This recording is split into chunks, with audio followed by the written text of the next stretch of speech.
আসসালামু আলাইকুম। Salt paper page থেকে ওয়েলকাম জানিয়ে শুরু করছি আজকের ভিডিও। শীতকাল প্রায় শেষের দিকে গাজরের হালুয়া কিভাবে সহজে এবং দ্রুত করা যায় সেই রেসিপিটি শেয়ার করছি। 1 কেজি মতো গাজর আমি পরিষ্কার করে ধুয়ে গ্রেটার দিয়ে গ্রেট করে প্রেশার কুকারে 1 কাপ তরল দুধ দিয়ে সিদ্ধ করে নেব। 2টা হুইসেল আসা পর্যন্ত অপেক্ষা করব।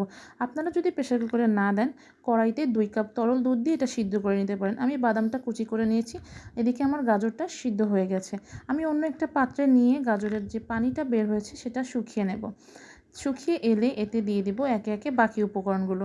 হাফ কাপের মতো ঘি নিচ্ছি, নিয়ে নেব 1 কাপ পরিমাণ চিনি এবং 4-5টা এলাচকে আমি একটু আদা ভাঙা করে গুঁড়ো করে নিয়েছি। সব কিছু ভালো মতো নেড়ে চেড়ে চিনির পানিটা শুকিয়ে আসা পর্যন্ত অপেক্ষা করব।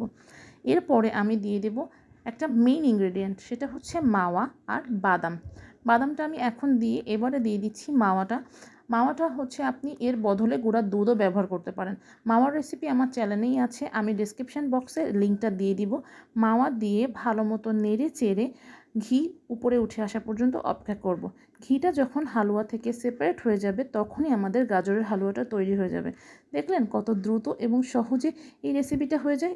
একবার হলে ট্রাই করবেন, আশা করি নিরাশ হবেন না। আল্লাহ হাফেজ।